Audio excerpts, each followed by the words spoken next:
Tatlong patay sa nahulikam na pamamaril sa isang SUV sa San Rafael, Bulacan. Ang isa sa kanila konektado sa isang lokal na opisyal na tumatakbo sa eleksyon 2025. Patay din ang buntis niyang nobya. Nakatutok si JP Soriano.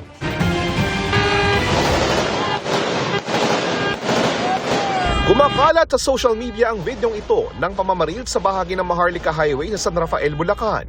Ayon sa mga nakasaksi mula sa mga kalapit na establishmento, pasado alas 2:30 ng hapon kahapon Biyernes nang makarinig muna sila ng malakas na putok.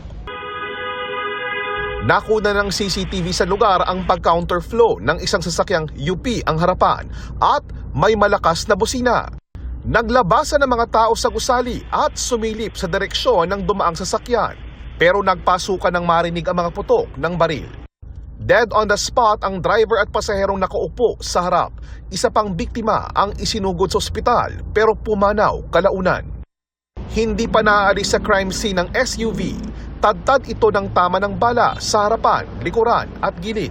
Bakas pa rin ang natuyong dugo sa tapakang bahagi ng passenger stepboard. Wasak din ang harapan nito. Nakausap ng GMA Integrated News ang kaanak ng isa sa mga biktima. Siya'y isang lalaking 33 years old, isang IT specialist at konektado sa isang lokal na opisyal na tumatakbo sa eleksyon 2025. Nakaburol na ang biktima at nakiusap ang kanyang pamilya na itago muna ang pagkakakilanlan nito. Ang biktima, ikakasal na sana sa kanyang nobyang nagdadalang tao at kasama sa mga nasawi. Sa social media bumuhos ang pakikiramay sa pinatay na biktima na isa raw mabait at mabuting kaibigan.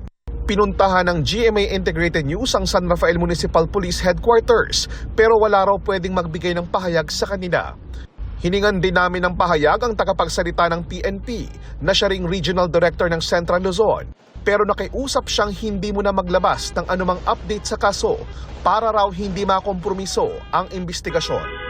Para sa GMA Integrated News, JP Soriano, nakatutok 24 oras.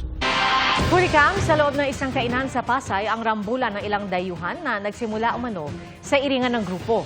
Pero tingin ng isang biktima, sinet up ang gulo. Nakatutok si Jomar Apresto, exclusive.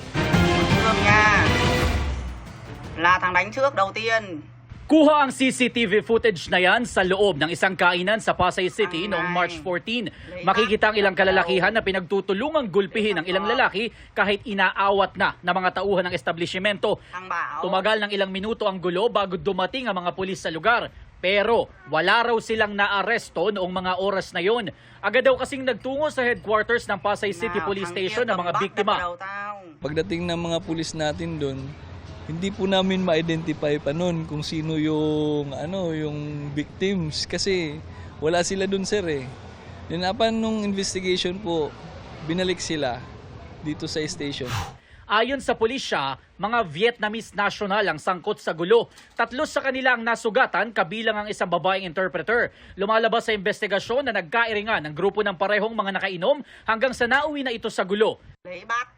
Sa follow-up operation ng mga otoridad, isa lang mula sa mahigit 10 sospek ang kanilang nahuli. Bukod sa physical injury na kinaso sa kanya, nakasuhan pa po siya ng concealing true name at disobedience to person in authority.